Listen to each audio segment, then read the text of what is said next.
Welcome to Evergreen Mechanical. Today we are going to solve rest of the questions.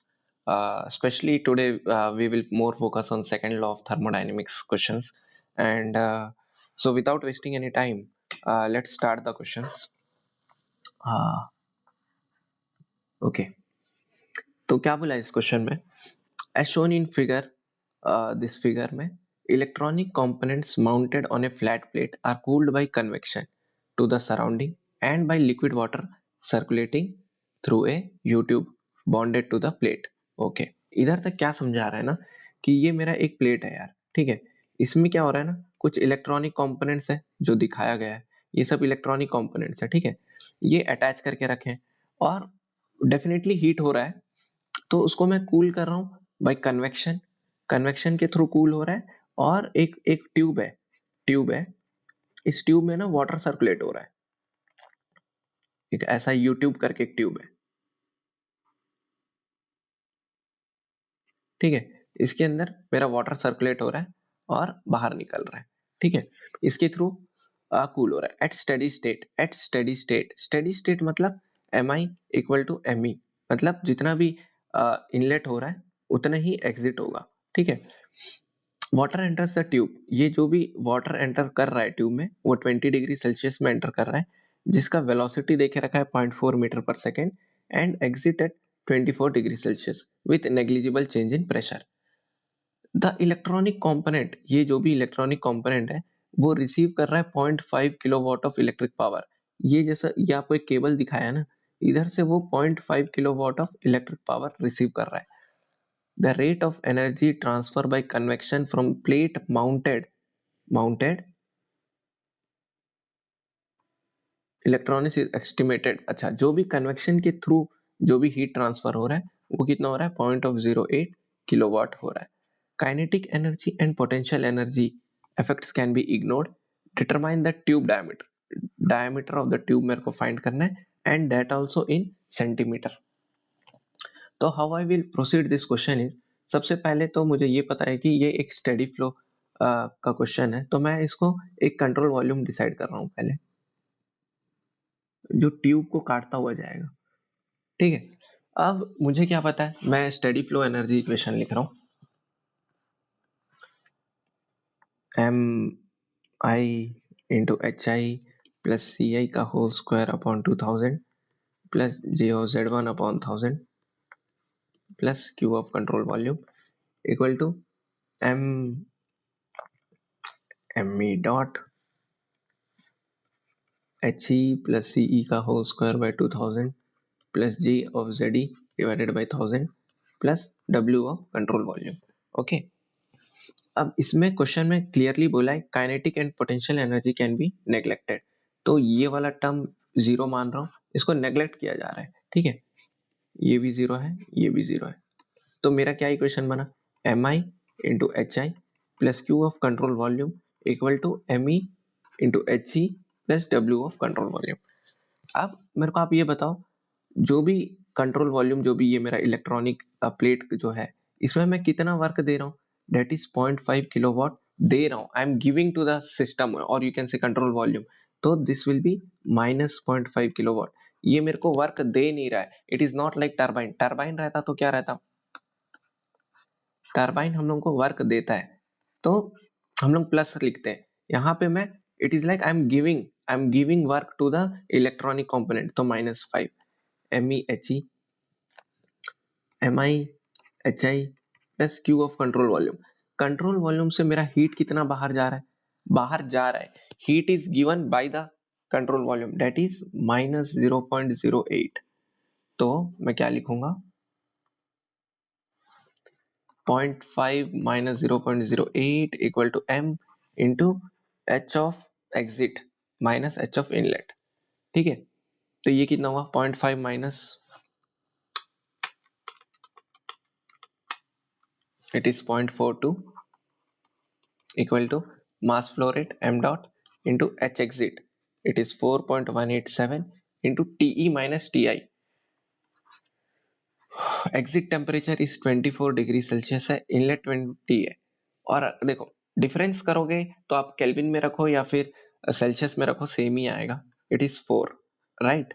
तो 0.42 divide by 4.187 into 4, how much you will get? You will get mass flow rate जो हो रहा है 0.25 kg per second हो रहा है, ठीक है? इतना हुआ। इसका मतलब क्या हुआ, जो भी मेरा ये जो YouTube था,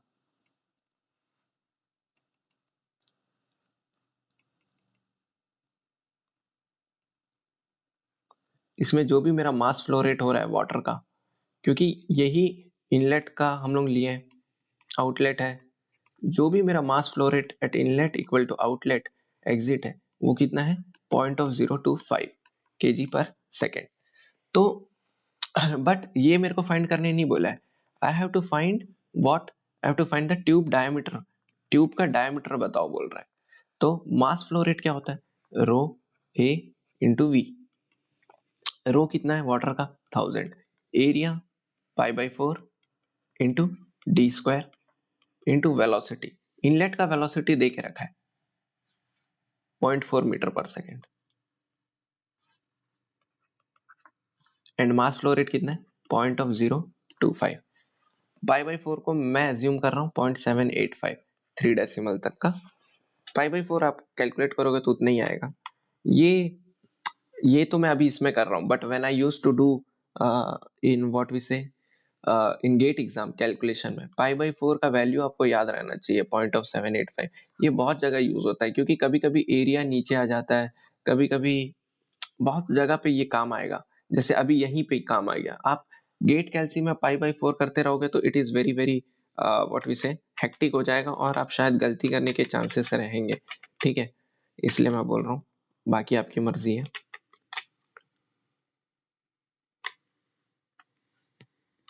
रूट ऑफ आंसर, तो मेरा जो डायमीटर आया वो 8.9228 इंटू 10⁻³ मीटर इंटू 100।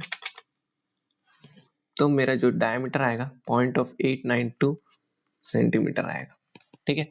आई होप आपको ये समझ में आया होगा question, right? So next move to the next question.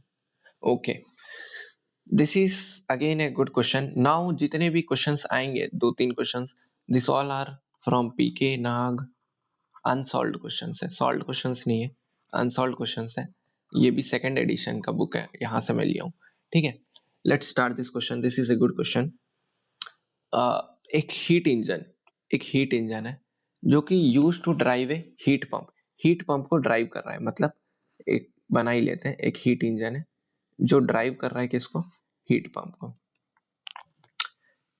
तो हीट इंजन कैसे ड्राइव करेगा? एक हायर टेम्परेचर रिजर्वायर होगा, ठीक है? The heat transfer from the heat engine and from the heat pump are used to heat the water circulating through the radiators of building. The efficiency of the heat engine, efficiency दे के रखा है मेरे को heat engine का 0.27, and COP of the heat pump is 4. Evaluate the ratio of heat transfer to the circulating water. Okay, I will do. क्या बोला है? अगर हीट इंजन है तो सपोज करो ये Q1 मेरे को हीट ले रहा है एक हायर टेम्परेचर रिजर्वायर से, और Q2 रिजेक्ट कर रहा है एक लोअर टेम्परेचर रिजर्वायर को। हीट पंप क्या करता है?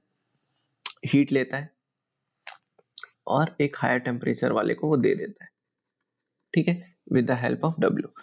अब क्वेश्चन में इसको मैं मान रहा हूँ Q3 और ये है मेरा Q4। ओके, अब देखो क्या बोल रहा है, क्वेश्चन को ध्यान से समझो तभी आप समझ पाओगे कि क्वेश्चन में फाइंड क्या करने बोले। the the heat transfer from the heat engine, the heat transfer from the heat engine, ये मेरा हीट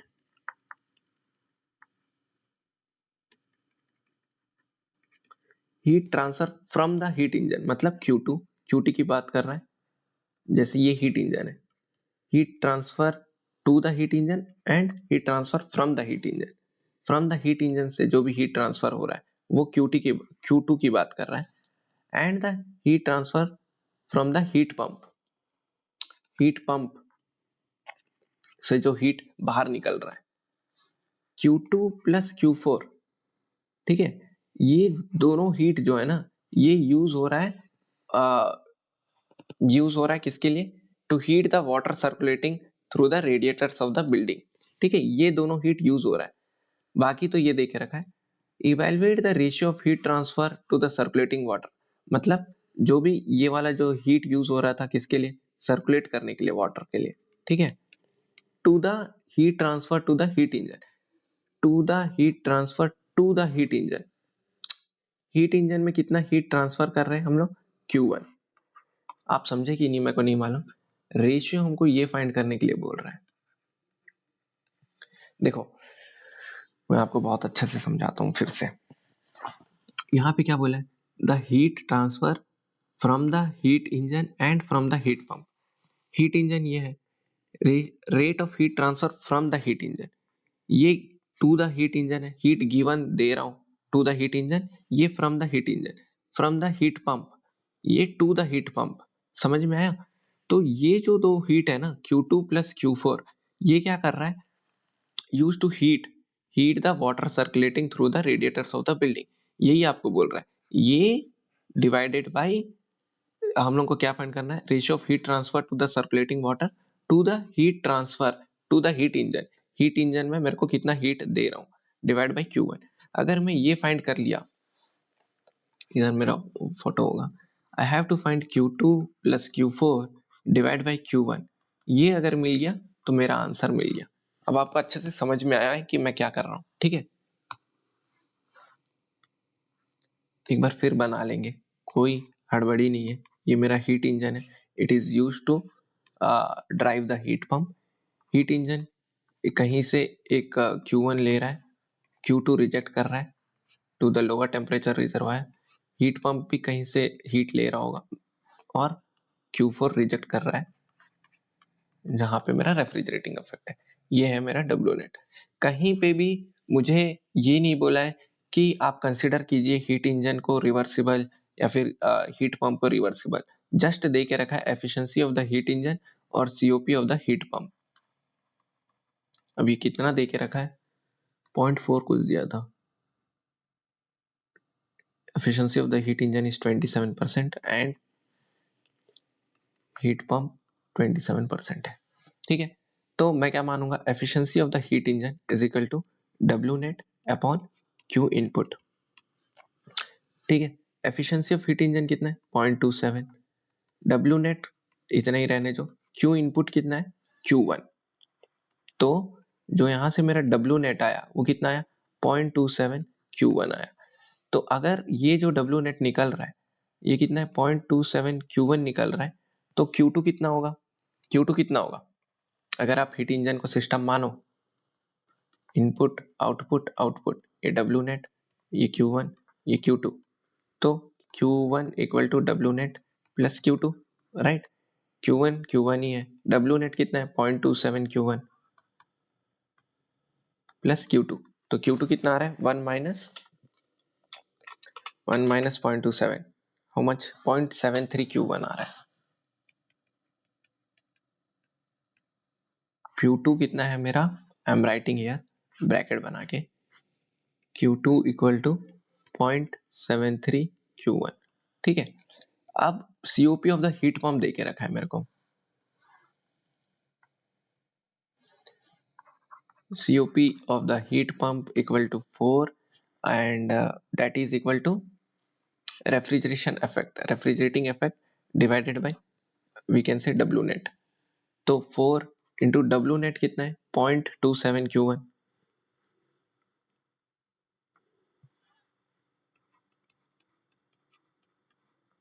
रेफ्रिजरेटिंग इफेक्ट कितना है मेरा? Q4 है, हीट पंप है, रेफ्रिजरेटर नहीं है। तो 4 into 0.27, it is coming 1.08 Q1 equal to Q4। तो हम लोग को फाइंड क्या करना है? Q2 plus Q4 divided by Q1 find करना है। Q2 कितना है? Q4 है 1.08, Q2 है 0.73,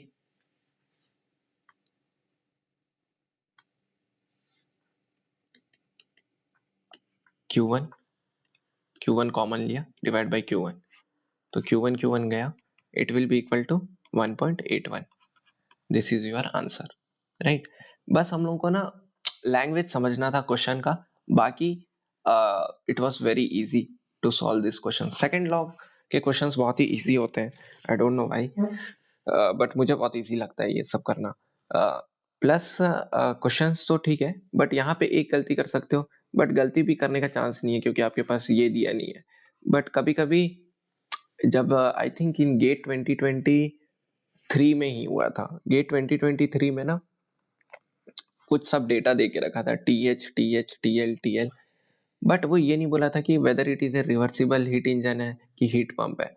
तो आप कभी भी जब तक रिवर्सिबल नहीं बोलेगा तब तक आप TL/TH लगा नहीं सकते. मैं अगेन बोल रहा हूँ, this is only for reversible process, reversible heat engine. जब तक अगर आपको ये लगाना है 1 minus Q2, I mean sorry, W net upon Q input, this you can use for reversible plus irreversible heat engines के लिए, ठीक है. Okay, this is again a beautiful question. I don't think so इसमें उतना कुछ होगा, but ठीक है. एक हीट इंजन है, receive half of its heat supply at 1000 Kelvin and half at 500 Kelvin. While rejecting heat is sink to the 300 Kelvin, what is the maximum possible thermal efficiency of the heat engine? Okay, मेरे पास एक heat engine है, ठीक है. ये भी PK Nag का ही question है, अनसॉल्व्ड है. Receive half of its heat supply at 1000 kelvin and half at 500 kelvin. तो मैं सपोज कर रहा हूँ जो भी हीट इंजन को सप्लाई हो रहा होगा ना, वो क्यू हो रहा है, तो इधर से Q/2 ले रहा है, इधर से Q/2 ले रहा है, and while rejecting heat to the sink at 300 kelvin, और कुछ अमाउंट ऑफ हीट 300 केल्विन को रिजेक्ट कर रहा है. What is the maximum possible? अगर मेरे को एफिशिएंसी मैक्सिमम चाहिए तो मैं मानूंगा कि ये जो मेरा हीट इंजन है ये क्या होना चाहिए, रिवर्सिबल होना चाहिए. दिस शुड बी रिवर्सिबल, तभी मेरा मैक्सिमम थर्मल एफिशिएंसी आएगा. मैक्सिमम थर्मल एफिशिएंसी क्या होगा, W net upon Q input. तो हीट इंजन कुछ W नेट भी कर रहा होगा, ठीक है. यहाँ आके मैं स्टक हो सकता हूँ, बट हम लोग को एक चीज पता है, cyclic integral of dQ/T equal to 0 Clausius inequality से हमको मिलता है पर रिवर्सिबल, ठीक है. तो मैं क्या लिखूंगा, Q/2 divide by 1000 plus Q/2 divide by 500 minus इसको मैं, जो भी हीट रिजेक्ट हो रहा है इसको मैं Q2 ले रहा हूं, डिवाइड बाई 300 इक्वल टू 0. ये कहां से आ रहा है, cyclic integral of dQ/dt equal to 0 for Clausius inequality है, फॉर व्हाट, रिवर्सिबल. तो Q/2000 plus Q/1000 equal to Q2/300. तो 2 गया, 200, 10Q plus 10 20 Q2/3, 30Q, 30 into 3 90Q equal to 200 लिख लेते हैं यहाँ पे Q2, 90/200, 9/20 एक्चुअली, 0.45. तो जो मेरा Q2 आ रहा है ये कितना आ रहा है, 0.45 आ रहा है, ठीक है. तो हम लोग इधर वैल्यू डाल देते हैं. This Q2 is equal to 0.45 Q. ध्यान से देखेंगे, ये Q को मिस मत कर दो, ठीक है. अब W नेट कितना है, अगर टोटल Q जा रहा है हीट इंजन में, 0.45 बाहर निकल रहा है, तो 0.55 Q होगा ना, 1 माइनस 0.45 कितना हो गया, 0.55 Q divided by Q input कितना है, Q. तो एफिशिएंसी ऑफ मैक्सिमम कितना होगा 0.55 और यू कैन से 55%। ये समझ में आया ना। देखो हीट इंजन है, हीट इंजन है, अगर मेरा हीट इंजन सिस्टम है, इनपुट कितना हो रहा है Q, आउटपुट कितना हो रहा है 0.45 Q, डब्ल्यू नेट चाहिए। तो summation of inlet equal to summation of outlet, outlet W net है plus 0.45 Q equal to input कितना हो रहा है Q, तो W equal to 1 minus 0.45, it is 0.55 Q। Q input कितना है Q, तो 55%। आई होप आपको समझ में आया हो। See this all are easy questions है, इतना कुछ है नहीं। This is one of the good questions है। ये एक ऐसा क्वेश्चन है, this has been selected from Moran and Shapiro. I have selected just to connect second law of thermodynamics plus open system, right? I have selected like this. आप तब तक please थोड़ा question को पढ़िए।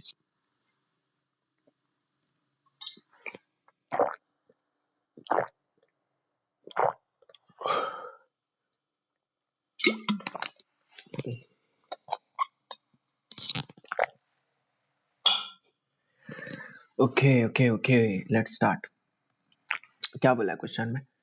As shown in the figure, ये एक figure show करके रखा है, a system undergoing a power cycle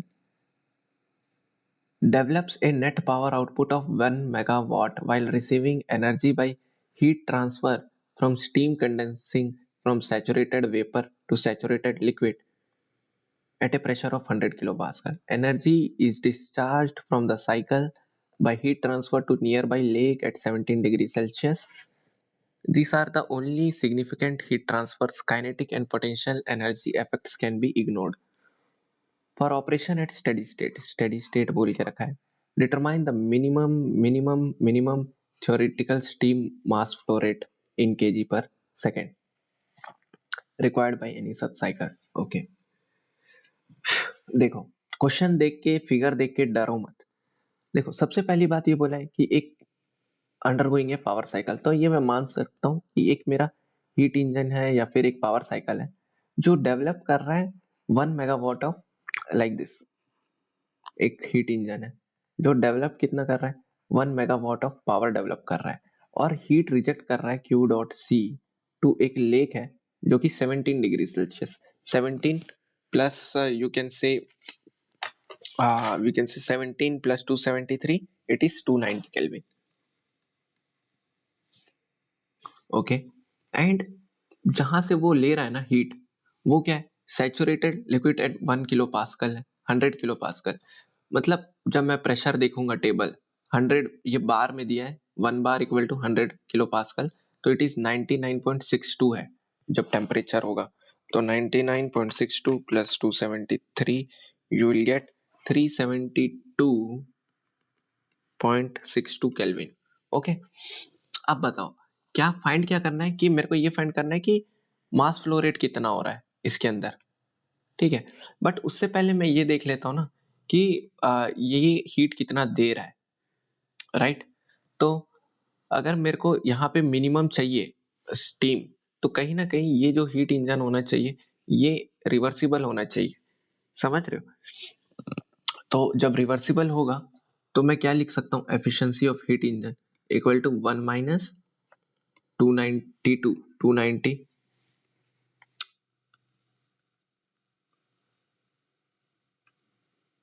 290 divided by 372.62 Kelvin.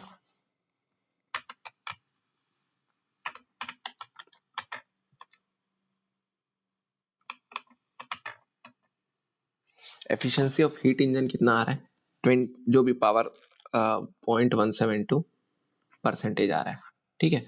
Date is efficiency of the power cycle है। अब हमको क्या पता है, efficiency of the heat engine equal to W net upon Q input. W net कितना है 1 मेगावाट है, divided by Q input कितना होगा 0.2217, you will get what, you will get Q input आएगा 1 divide by answer 4.51, Q input 4.51 megawatt. इसका मतलब समझ रहे हो कि हीट इंजन के लिए क्यू इनपुट है 4.51 megawatt. I will draw this for you. जैसे यहां से क्या हो रहा था ना, आपको मैं समझाता हूं कि यहां से मेरा ना एक सैचुरेटेड लिक्विड या फिर सैचुरेटेड वेपर है और यहां से सैचुरेटेड लिक्विड निकल रहा है। ठीक है,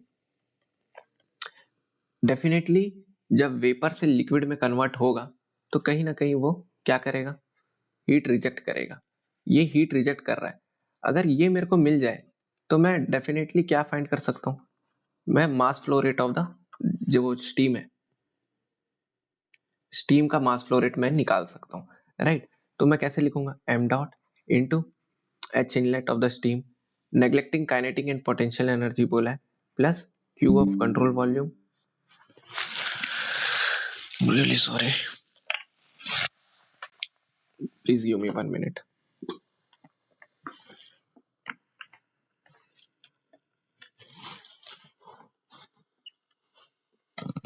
ठीक है, Q of control volume equal to M dot into H exit plus W of control volume.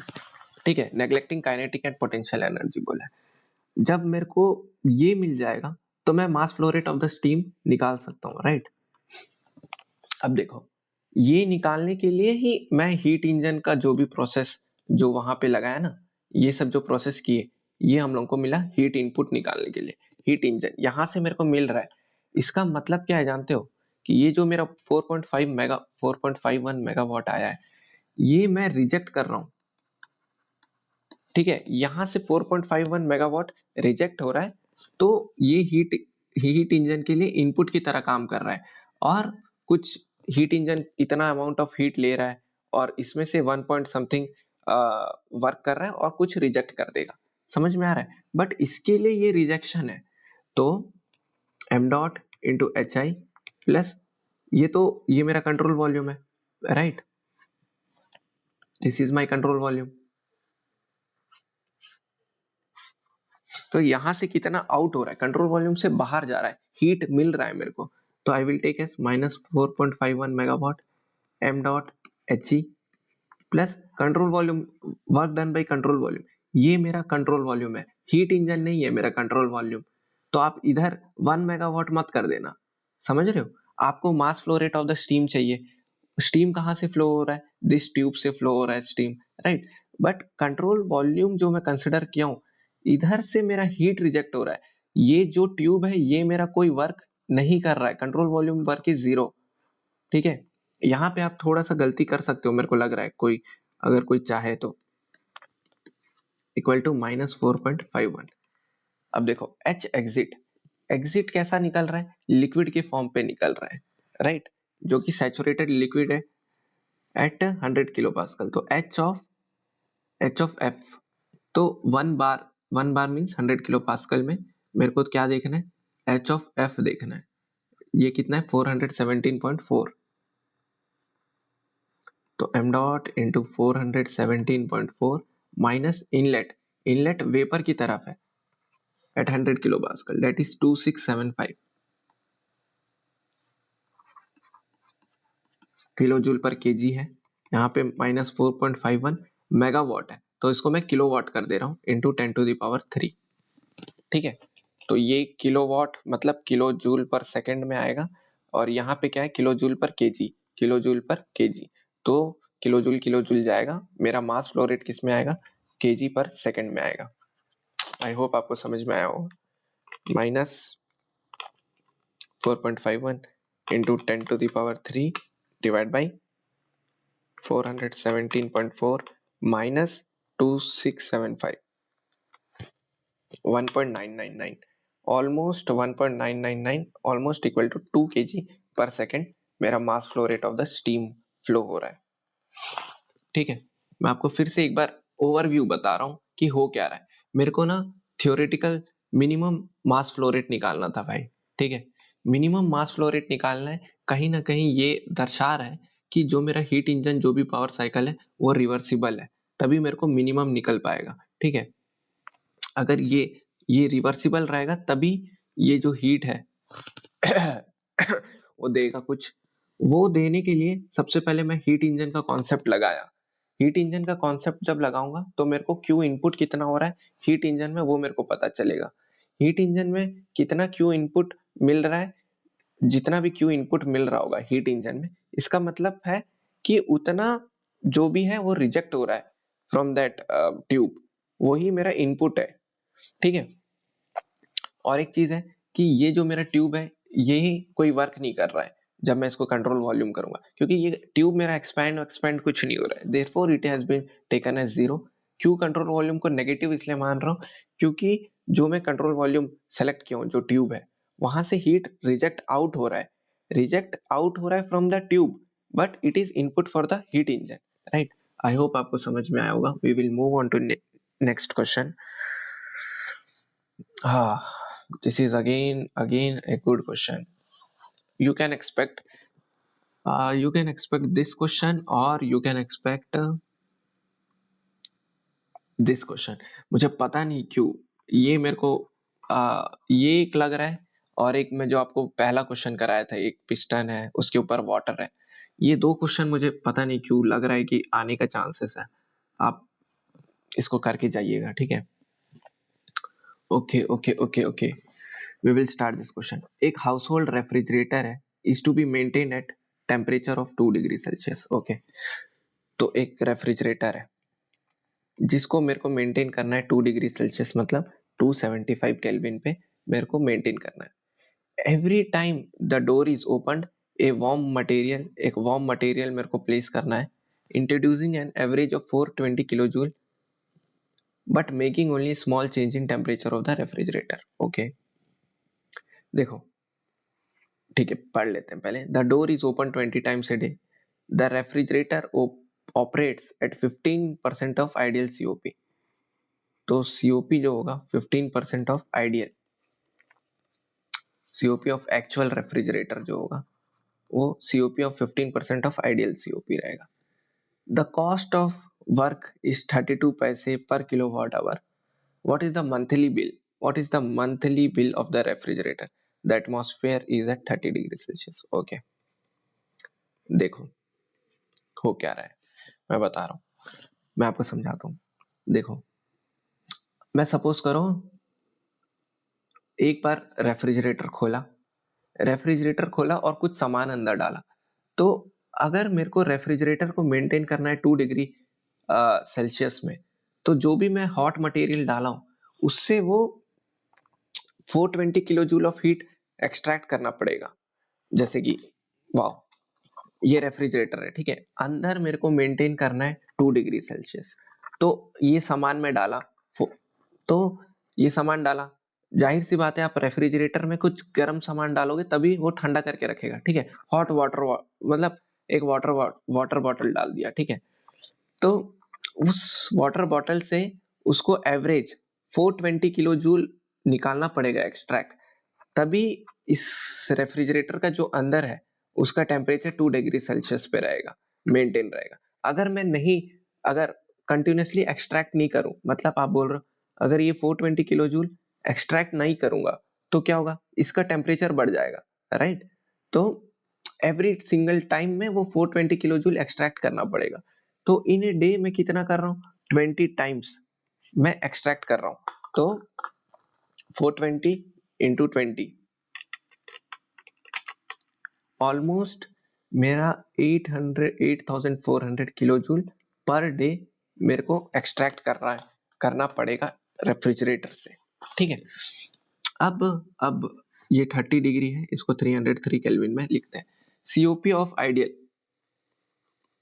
Of ideal refrigerator क्या होता है, जो कि reversible refrigerator, refrigeration effect 275 divide by W net, हम लोग जो भी है that is 303 minus 275, that is वही है यार, T lower by T of H minus T lower. ठीक है, इसको जब आप करोगे you will get what, 275 divided by 303 minus 275, how much you are getting, you are getting 9.8214।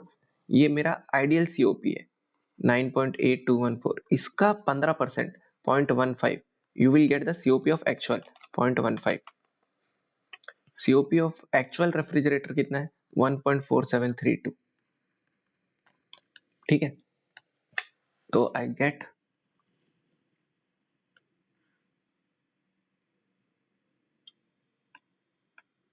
COP of actual refrigerator कितना है? 1.4732.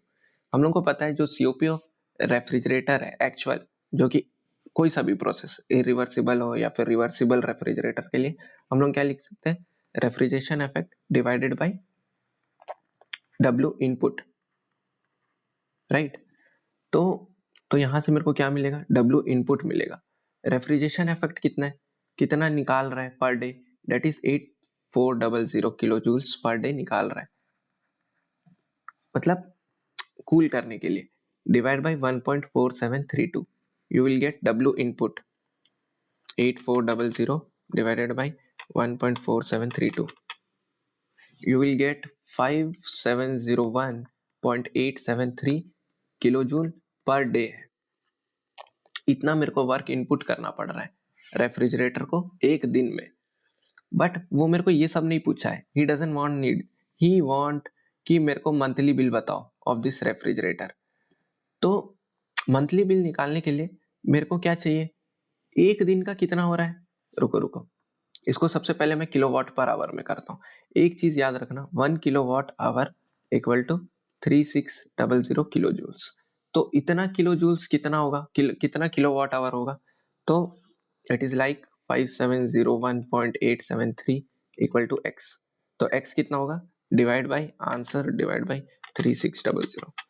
तो ऑलमोस्ट जो आ रहा है ना 1.5838 किलोवाट आवर पर डे का है। ठीक है, इतना समझ में आया? ये एप्टीट्यूड है भाई, इधर तक का आपका वो है, बट इसके बाद एप्टीट्यूड है कि एक दिन में इतना किलोवाट आवर पर डे है। ठीक है, अब ये बोल रहा है कि कॉस्ट ऑफ वर्क इज 32 पैसा पर किलोवाट आवर, मतलब 1 किलोवाट आवर का जो कॉस्ट है वो कितना है? 32 पैसा है।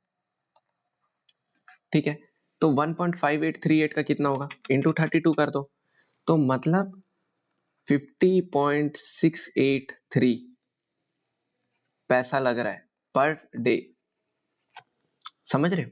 अरे यार, इतना kilowatt hour per day use हो रहा है, तो कितना होगा? 1.5838 किलोवाट आवर का इंटू 32 करोगे तो आपको 50.683 पैसा पर डे यूज हो रहा है। बट मेरे को मंथली बिल मान रहा है, तो अप्रोक्सीमेटली 30 मान रहा हूं मैं, तो इंटू 30 ऑलमोस्ट 1520.499 पैसे डिवाइड बाई 100 करना पड़ेगा, 15.20 rupees per month monthly bill है। That is your answer. ठीक है, मंथली बिल बोला है, मंथ में मैं एज्यूम क्यों 30, अगर मैं 31 एज्यूम करूंगा तो उसके आसपास ही आएगा। ठीक है, तो आई होप आपको समझ में आया होगा ये क्वेश्चन। इस क्वेश्चन में कुछ भी नहीं है यार, बस एक चीज समझना था कि जब भी मैं रेफ्रिजरेटर खोल के कुछ आइटम डाल रहा हूँ, तो अगर मेरे को रेफ्रिजरेटर को मेंटेन करना है 2 डिग्री सेल्सियस में, तो मुझे उस जो भी आइटम डाला हूँ उससे 420 kilo joule of heat extract करना पड़ेगा उसी समय पे। अगर मैं एक्सट्रैक्ट नहीं करूंगा तो वो जितना भी अमाउंट ऑफ हीट है वो क्या कर देगा? इंक्रीज कर देगा टेम्परेचर ऑफ रेफ्रिजरेटर का। यही इंपॉर्टेंट वर्ड है, मेंटेन। मेंटेन स्पेशली इधर ही यूज होता है, बहुत इंपॉर्टेंट वर्ड है ये। ठीक है, बट मैं वो दिन में कितना बार कर रहा हूँ? एवरेज 420, मतलब दिन में अप्रोक्स 20 टाइम्स मैं रेफ्रिजरेटर खोल रहा हूँ, कुछ सामान डाल रहा हूँ, और एवरेज मेरे को 420 निकालना है। तो 20 बार ऐसा कर रहा हूँ दिन में, तो इतना किलो जूल पर डे मेरे को निकालना पड़ेगा। और सीओपी दे के रखा था, then this can be done. It is a very easy question. This is again a very easy question. I personally feel कि सेकेंड लॉ ऑफ थर्मोडायनेमिक्स के जो भी क्वेश्चंस हैं they are very easy questions होते हैं, but करेंगे क्योंकि they are easy, but simple things are always complicated. One of my teacher always used to tell these things. ठीक है। So let's start this question. Two reversible heat engine, हाँ reversible बोल दिया है तो it is a very good thing. A and B are arranged in series, ए है ये B है, इसको अरेंज करके रखे हैं सीरीज में। A rejecting heat directly to the B, Q2 engine A receive 200 kilo joule receive कर रहा है at a temperature of 421 degree Celsius, 421, बिल्कुल रिस्क नहीं लूंगा मैं, directly 694 Kelvin from the source, and engine B is communication with a cold sink at a temperature of 4.4 degree. 4.4 plus 273, how much it is? 277.4 Kelvin. इसको मैं Q3 मान रहा हूँ, ये है मेरा Q1, right? If the work output of A is twice that of B, work output of A equal to 2 times of work output of B, find the intermediate temperature, ये वाला टेम्परेचर फाइंड करने बोल रहा है, efficiency of the each engine and the heat. Okay, this is also a good question, this is you can expect 2 marks question for GATE exam, but इसमें क्या बोल दिया ना, ये ट्वाइस बोल दिया है, इक्वल नहीं बोला है। कभी कभी रिवर्सिबल में इक्वल बोल देगा तो आप एवरेज ले सकते हो, वो सब चीज भाई आप सोच समझ के कीजिए, ठीक है। वर्क आउटपुट ऑफ ए क्या होगा? It is Q1 minus Q2 equal to 2 times of work output of B, that is Q2 minus Q3, ठीक है। what I can do is Q1 minus Q2 equal to 2 times of Q2 minus 2 times of Q3, so how can I write? यहाँ पे मेरा 3 times of Q2 हो गया plus Q1 plus 2 times of Q3, तो जब मैं इसको divide by Q1 by Q2 plus 2 times of Q3 by Q2 equal to 3, for reversible heat engine में I can write Q1 by Q2 को मैं क्या लिख सकता हूँ, T1 by T2 plus 2 times of T3 by T2 equal to 3, ये आप पढ़े रहोगे, I am not explaining here too much, तो it is like T1 plus 2 times of T3 divide by T2 equal to 3 है शायद, या ठीक है। तो T1 कितना है? How much is T1? T1 is 694, 694 plus 2 times of 277.4 divide by 3, you will get intermediate temperature T2, कर ही लेते हैं। 694 plus 2 times of 277.4 divide by 3, how much you are getting? T2 equal to 416.266 Kelvin आ रहा है। Answer में in degree Celsius में बोला है, तो you have to do minus 273, you will get 143.266 degree Celsius.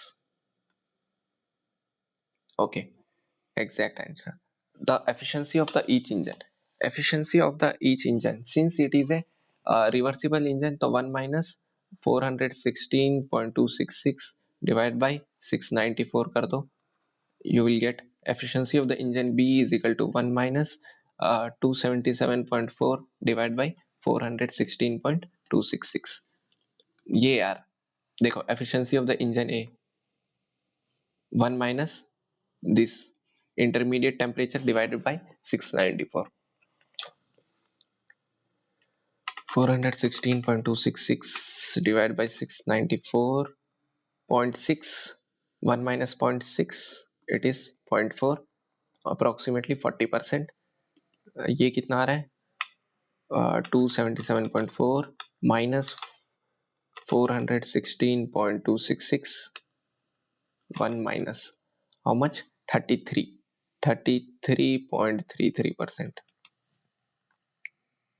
या 33.35 है। ये इन लोग का थोड़ा सा बुक रॉन्ग है भाई, हम रॉन्ग नहीं है, ठीक है। And the heat rejected to the cold sink, अगर एफिशिएंसी ऑफ इंजन बी जो है वो 33.35 है, तो मैं क्या लिख सकता हूँ? डब्ल्यू नेट अपॉन क्या लिख सकता हूँ? Q2, तो Q2 कितना है मेरा? How much is Q2? Q2 निकालो।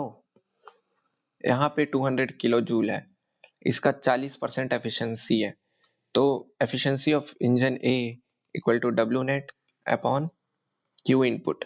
This is 200 into efficiency of engine A is 200 into 0.4, 80. He W net कितना दे रहा है? ये W of A is 80 kilo joule, 80 दे रहा है 200, तो ये कितना देगा 40. 200 माइनस 80, इट इज 120. ये है 120. ये कितना दे रहा है? क्योंकि अगर ये 80 है तो W कितना है 40, तो 120 minus 40, Q3 is 80 kilo joule. ये मैनुअली हो जाएगा यार, समझेगी नहीं? अरे I have done very fast, but I will explain actually. Okay okay okay okay, I am really sorry, I was explaining it right. Okay okay okay.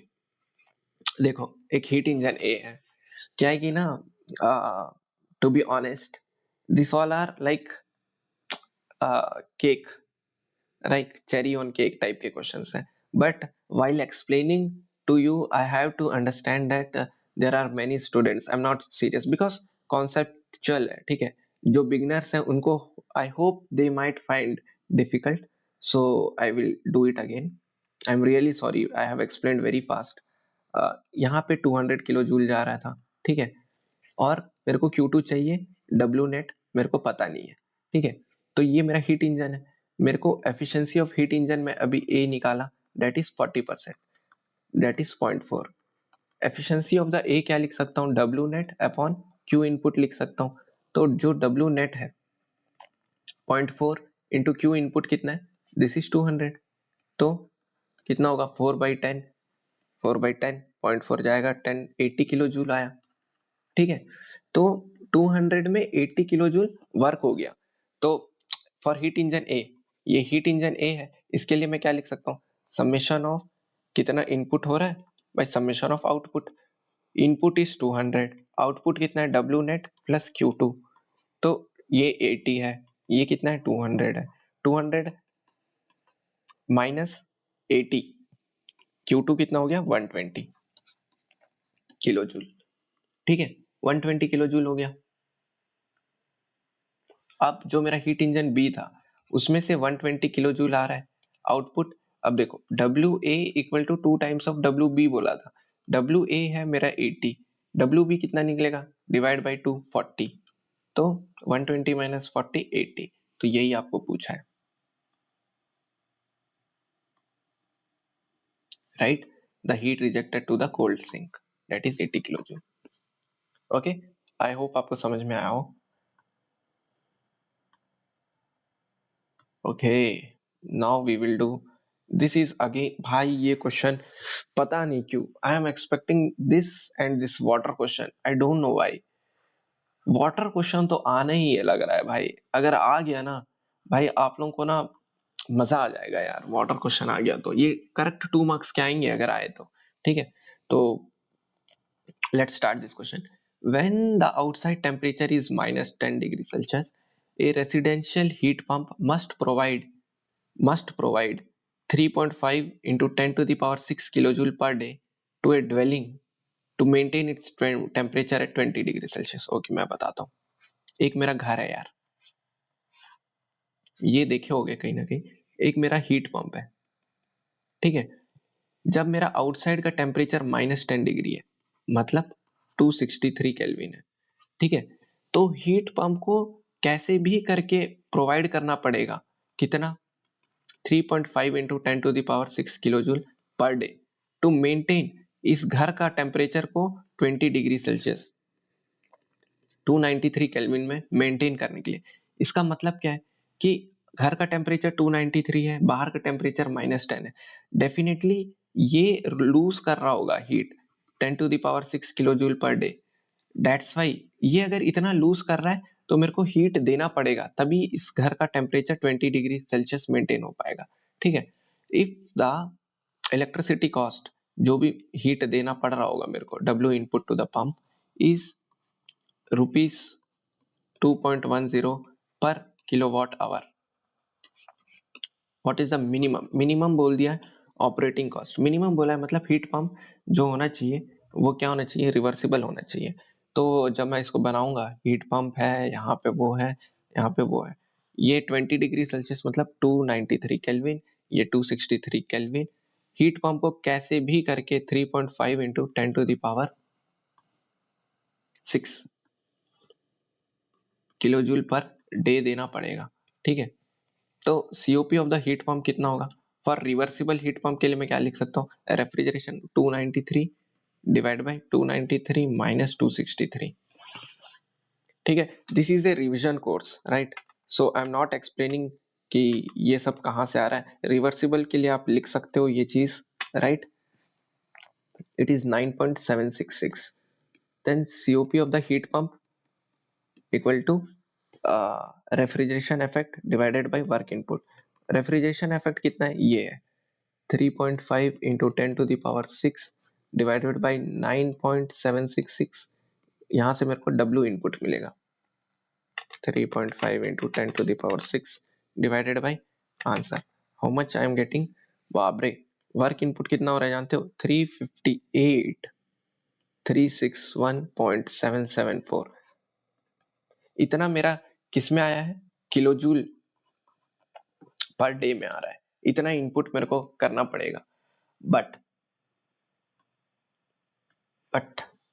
हमको ये पता है 1 kilowatt hour equal to 3600 kilo joule. तो ये जितना आया था ना 358 361.77 किलो जूल इक्वल टू कितना किलोवाट आवर होगा, divide by 3600, you will get 99.544 kilowatt hour per day.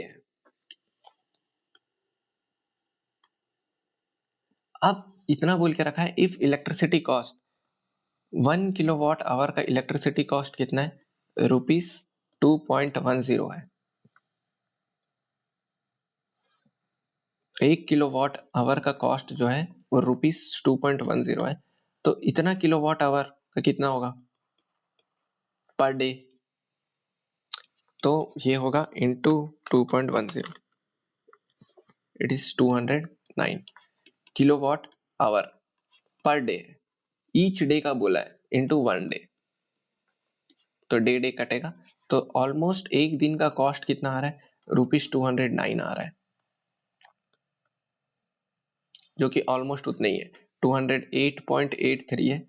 The reason why I am getting this is because यहाँ पे मैं डेसिमल ज्यादा लिया हूँ, 77 इन कैल्सी हैव, जितना भी था सब ले लिया हूँ, ठीक है। कैल्सी में डाला था ना, इसलिए ऑलमोस्ट इतना ही आएगा, ठीक है। This you can assume because इसमें थोड़ा सा एप्टीट्यूड भी है, टेक्निकल भी है, तो you can assume this question, ठीक है। This will be the last question of the day. मैं चाह रहा था कि ना आज ही खत्म कर दूं सब कुछ, बट ये सब क्वेश्चंस ना छूट जाते हैं यार, टू बी ऑनेस्ट। ये सब क्वेश्चंस जो भी मैं आज जितना भी क्वेश्चंस कराया, though they are little bit lengthy, but ये आपके सेकंड लॉ को अच्छे से रिवाइज कर दिए होंगे, ठीक है। स्पेशली दिस क्वेश्चन तो यू कैन, मतलब लॉट ऑफ देम ऐसे होंगे जो फिगर देख के ही भाग जाएंगे, मैं सच बता रहा हूँ। ये भी अच्छा क्वेश्चन है, this all are good questions. ये भी अच्छा ही क्वेश्चन था, ठीक है, कोई नहीं, लास्ट क्वेश्चन करते हैं।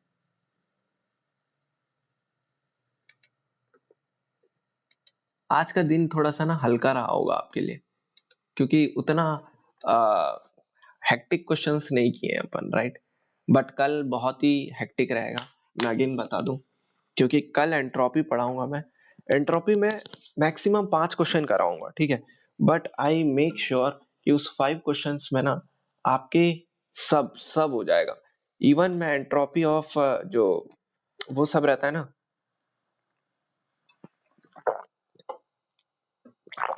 एंट्रोपी ऑफ ओपन सिस्टम ज्यादा क्वेश्चन कराऊंगा। आई थिंक 5 क्वेश्चन में 2 क्वेश्चन तो कराऊंगा ओपन सिस्टम के, 2 या 3, देखते हैं कितना क्वेश्चन होगा। उसके बाद एक्सर्जी, ठीक है, लास्ट में एक्सर्जी रख देंगे। एक्सर्जी भी बहुत ही अच्छा टॉपिक है यार, टू बी ऑनेस्ट। एक्सर्जी बहुत अच्छे से करवाना है आप लोगों को। मैं बस इतना चाह रहा हूँ कि जब आप गेट एग्जाम में जाओ ना तो आपको हेल्प हो यार ये सब क्वेश्चन से, राइट? तो let's start this. A ice making plant produces ice at atmospheric pressure at 0 degree Celsius from water at 0 degrees Celsius. Okay. The mean temperature of cooling water circulating through the condenser of the refrigerating machine is 18 degree Celsius. यहाँ पे मेरा refrigerator है और मेरे को ice produce करना है। Ice कैसे प्रोड्यूस करना है? यहाँ पे 0 डिग्री सेल्सियस ऑफ वाटर है, वहां से 0 डिग्री आइस, तो मतलब वाटर से आइस कहीं ना कहीं हीट जाएगा, बट ये लेटेंट हीट रहेगा। तो Q equal to M into L. L कितना है? 333.5 किलो जूल पर केजी है। फॉर 1 केजी के लिए 1, तो 1 टन ऑफ आइस प्रोड्यूस करना है। Find the minimum electrical work. Okay, minimum electrical work कितना इनपुट करूं ताकि मैं 1000 केजी ऑफ आइस प्रोड्यूस कर सकूं? तो कितना हीट जाना पड़ेगा, आप समझ रहे हो? ये टेम्परेचर और उसका ग्राफ बनाया हूं। यू कैन से TS ग्राफ बोल सकते हो। तो देखो, लाइक ये ग्राफ रहता है ना, सपोज करो ये 10 डिग्री सेल्सियस है, यहाँ 0 है, 0 -2। अगर ऐसा कुछ रहता यहाँ पे तो 0 degree from water to 0 degree Celsius ice बना रहा हूँ। बट अगर ऐसा बोल देता कि 10 डिग्री सेल्सियस से 0 डिग्री आइस, मैं शायद देखा हूँ in PK Nag only I have seen that some questions are there, water का इनिशियल टेम्परेचर 0 नहीं है, सम 10 डिग्री है, वहां से मेरे को आइस बनाना है। तो आप इसको भी कंसिडर करोगे, यहाँ पे सेंसिबल हीट, यहाँ पे latent heat. But in this question यहाँ 0 डिग्री सेल्सियस से ही 0 डिग्री सेल्सियस में आ रहा है, तो यहाँ पे ओनली लेटेंट हीट का रोल आएगा। तो इंटू 1 टन बोला है, इंटू 10⁻³ मेरे को रिजेक्ट करना पड़ेगा। ये 0 डिग्री सेल्सियस है, तो यू कैन से 273 केल्विन। इसका 18 का है, 18 का 18 प्लस 273। मैं रिस्क नहीं लेता यार यहाँ पे। आप बोल सकते हो कि सर इसके लिए भी क्या कैलसी, मैं बताता हूँ क्यों। क्या होता है कि ना, जब आप बहुत सारे क्वेश्चंस बनाओगे ना तो आपके कुछ कुछ याद हो जाते हैं, जैसे 30 303, 25 298 और एक 15 288, समथिंग लाइक दिस। ये आपको याद हो जाएगा जब आप बहुत सारे क्वेश्चंस करोगे, बहुत ज्यादा। तो बट कभी कभी इतना क्वेश्चंस करने का क्या डिसएडवांटेज हो जाता है ना, अगर बाई चांस 15 दे दिया, सॉरी 25 दे दिया और आप 288 लिख दिए, तो आप समझ रहे हो, आपको कॉन्सेप्ट आने के बाद भी आप गलत कर रहे हो। तो इसलिए मैं रिस्क नहीं लेता एग्जाम हॉल में। एग्जाम हॉल में मैं कभी रिस्क नहीं लेता, मैं करता हूँ क्योंकि आई हैव सीन। भाई आप एग्जाम हॉल में जब आप रहोगे ना, इतना प्रेशर में रहोगे, 3 + 2 + 2 आप 9 लिख के आओगे। Recently my friend made this mistake and he was telling me in call कि भाई इस टाइप के मिस्टेक्स हो रहे हैं, तो प्लीज आप अवॉइड करें, ठीक है? मिनिमम इलेक्ट्रिकल वर्क बोला है, तो सीओपी जो होगा, refrigeration effect 273 divided by 291 minus 273। COP मिल जाएगा तो मेरा काम हो जाएगा। 273 डिवाइडेड बाय 291 माइनस 273। रिवर्सिबल है करके मैं ये यूज कर रहा हूँ। अगर ये रिवर्सिबल नहीं रहता तो मैं भूल के भी ये टेम्परेचर वाला चीज यूज नहीं करता, that is T lower by T of H minus T L. ठीक है, आई होप आपको समझ में आ रहा है मैं क्या बोल रहा हूँ। This is A reversible. Reversible क्यों? क्योंकि मेरे को मिनिमम वर्क इनपुट चाहिए, समझ रहे हो? तो सीओपी 15.116 आया है। अब COP equal to refrigeration effect divide by work input. तो रेफ्रिजरेशन इफेक्ट कितना है? 333.5 इंटू 10⁻³ डिवाइडेड बाय 15.166। तो यहाँ पे मेरा वर्क इनपुट आएगा जो कि होगा किलो जूल में। तो मैं क्या लिखूं? 333.5 into 10⁻³ divided by 15.166, you will get 21989.977। ठीक है, ये मेरा वर्क इनपुट आया किलो जूल में। बट मेरे को क्या पता है 1 kilowatt hour equal to 3600 kilo joules. तो इतना किलो जूल कितना किलो वाट आवर होगा, डिवाइड बाई 3600 कर दो, you will get 6.1083 kilo watt hour. इन किलो वाट आवर में पूछा है शायद आपको, या 6.108 मिनिमम वर्क इनपुट 6.108, जो कि 8 ज्यादा है, 6.11 approximately kilo watt hour. I hope आपको आज का lecture, I think from my side these questions are very easy from my point of view. I don't know, but I personally feel second law of thermodynamics is very easy. ठीक है, but I make sure कि जो कल का जो lecture होगा it is way way conceptual lecture होगा। I can show you some questions I have selected. This question is, ये क्वेश्चन जो है ना, ये आपका first law of thermodynamics, work and heat transfer and and entropy generation, सब सब cover कर देगा। I will not say that this question will come in GATE exam, but इसका हाफ पार्ट आ सकता है, समझ रहे हो? या तो वो वर्क एंड हीट पूछ दे, या फिर कुछ ना कुछ तो पूछेगा ही है, समझ रहे हो? तो this is one of the good questions you can से, एंड ये भी अच्छा क्वेश्चन है। और मैं 5 क्वेश्चंस और ऐड करूंगा। आई विल टेक सम, ये गेट क्वेश्चन है, I will teach you this question, क्योंकि ये ओपन सिस्टम है, ये भी ओपन सिस्टम का ही है, and this is also an open system question है। इसमें रेट ऑफ एक्सर्जी डिस्ट्रॉयड पूछ रहा है। I will teach you this things very, एकदम केक वॉक टाइप बना दूंगा आपके लिए कल, ठीक है? कल थोड़ा सा लेक्चर लंबा भी हो सकता है, क्योंकि एंट्रोपी के जो क्वेश्चंस रहते हैं वो नॉर्मली थोड़े हेवियर साइड्स में रहते हैं। Heavier side in the sense, क्योंकि अगर गैस बोला है तो आपको वो सब इक्वेशन लगाना है। मैं कोशिश पूरा करूंगा कि मैं न्यूमेरिकल्स ना करूं कल, आई मीन न्यूमेरिकल्स करूं बट उसके कैलकुलेशन पार्ट ना करूं। आज मैंने बहुत कैलकुलेशन पार्ट किया है, कल नहीं करूंगा इतना, क्योंकि मेरे को कॉन्सेप्ट डिलीवर ज्यादा करना है आपको, ठीक है? तो एंड एंड अगर पूरा लेक्चर देख रहे हो, अगर आप कुछ भी डाउट्स आ रहा है तो प्लीज आप डाउट्स आप कमेंट सेक्शन में पूछ सकते हो, ठीक है? I will be happy to explain you in the next lecture, okay? तो up to then, thank you. We will meet in, I will soon complete this lecture of thermodynamics. I will not say anything in future ki, I will not say ki, I will not promise you that I will give you some other subjects, but I'm planning to give you heat transfer and fluid mechanics.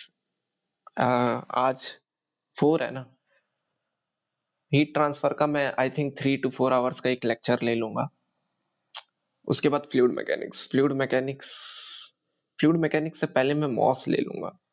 This 4 are my favourite subjects actually, to be honest. अगर आप मुझे follow कर रहे होगे तो आप जानते हो कि मेनली मेरा thermal, heat transfer, thermal FM, heat transfer, MOS, and ये 4 सब्जेक्ट मुझे बहुत बहुत ही पसंद है।